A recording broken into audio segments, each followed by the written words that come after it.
Comment maintenir la vitesse sans perdre de la puissance de frappe? Je crois avoir trouvé la raison de mon ignorance.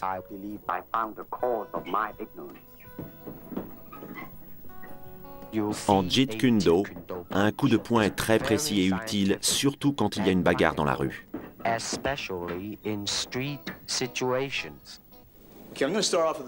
Bien, je vais commencer par les bases. Normalement, on apprend en commençant par la droite. Moi, j'aime me servir de la droite et de la gauche. Je vais faire une démonstration en commençant par la droite. À l'approche du coup de poing, on le part, comme ça. Et en même temps, on donne un coup, au ralenti. 1, vous voyez, et 2. On peut le faire ensemble ou séparément. On peut saisir le coup et répondre, ou le parer et répondre. On peut le faire ensemble. Et dans ce cas, on frappe. Je vais vous montrer de côté, au ralenti. 1, on passe vers l'extérieur. On fait beaucoup d'exercices en s'inspirant de différents systèmes. Bien, donc, un des mouvements de base, c'est le glissement et la frappe. Encore une fois, au ralenti, on glisse et on frappe. Maintenant, au moment où l'adversaire donne un coup de poing, je vais glisser à l'intérieur et frapper. Au ralenti, on passe à l'intérieur et on frappe. On frappe à l'intérieur et on frappe. Ensuite, on peut le faire ensemble. Ou pareil, juste avant de donner un revers, ou glisser et frapper. Et ensuite, frapper sur le côté opposé, comme ça. Voilà, ce sont les bases. Je vais vous montrer. Au moment de recevoir le focus glove, je veux que tu glisses, donnes un revers, un crochet et un revers. Au ralenti. Parade. Revers. Crochet. Revers. Voilà les exercices basiques qu'on nous a enseignés. On les retrouve dans la boxe occidentale ou la philippine. On glisse, revers, crochet, revers. Mais on peut aussi glisser d'abord, puis envoyer un crochet, un revers et à nouveau un crochet.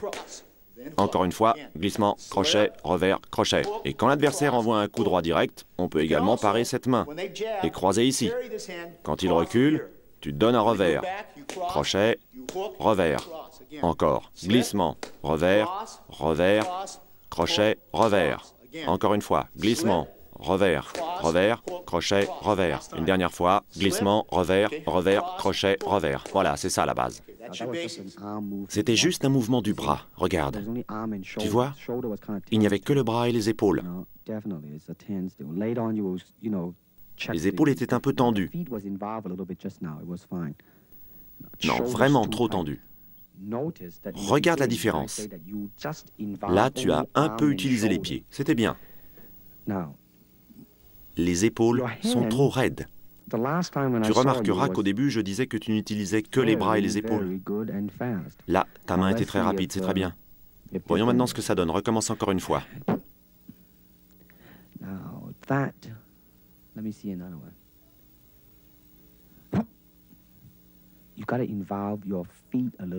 Il faut que tu utilises un peu plus tes pieds, tu vois? Les mains et les pieds. Les mains et les pieds. Vas-y. Pas mal.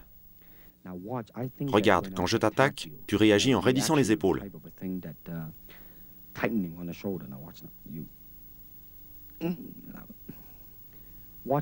Regarde, quand j'essaie de t'attaquer, il faut que tu arrives à ne pas trop te contracter, d'accord? Tu réagis et tu y vas, tu frappes.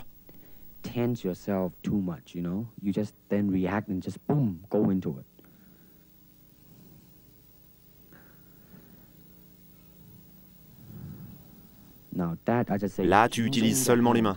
Vas-y, pan! Tu vois, quand tu utilises ta main et tes pieds, on voit la différence. Tu comprends maintenant? Sois un peu plus détendu au début. Ouais, ça vient, mon ami.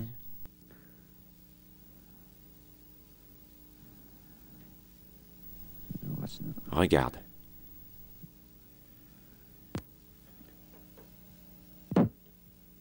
Bien, le coup était plutôt réussi. Pas mal.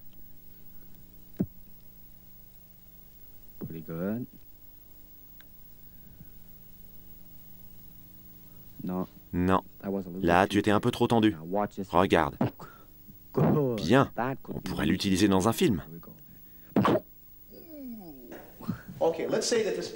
Imaginons que cette personne se trouve là. Pour illustrer l'exercice, on peut utiliser le sachet que l'on utilise dans la boxe française et qui ressemble à ça.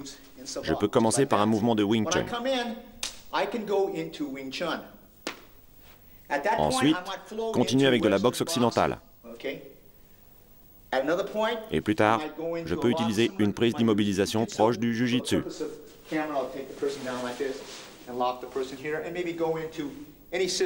Pour bien vous montrer devant la caméra, je vais faire chuter la personne et l'immobiliser, puis poursuivre par un système qui utilise ce type de prise, que ce soit le jujitsu, de l'aïkido, du kali ou du pencak silat. Vous aurez remarqué qu'on est passé d'un système à l'autre sans interruption. Je peux décider d'utiliser tel ou tel coup et enchaîner avec un mouvement de Wing Chun, par exemple, puis poursuivre avec un coup de coude de Muay Thai. Je vais décomposer pour vous montrer les différentes prises d'immobilisation. Le Jeet Kune Do est un mélange de styles. Dans ce système, on n'enchaîne pas les disciplines sans une certaine réflexion. C'est un point essentiel du concept de Jeet Kune Do.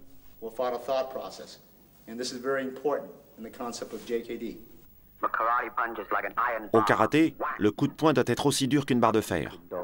Au Jeet Kune Do, il ressemble à une chaîne en fer, avec une balle en fer attachée au bout. On frappe fort et ça fait mal à l'intérieur de soi.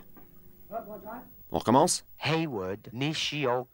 Le japonais Hayward Nishioka, champion de judo, et également ceinture noire de karaté Shotokan, a mis au point un test scientifique dans une université californienne afin de déceler la différence entre un coup de poing de karaté et un coup de poing de Jeet Kune Do.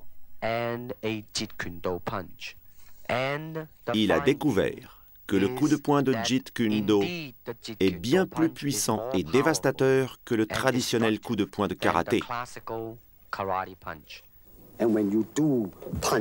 Quand on donne un coup de poing, je me penche un peu en avant.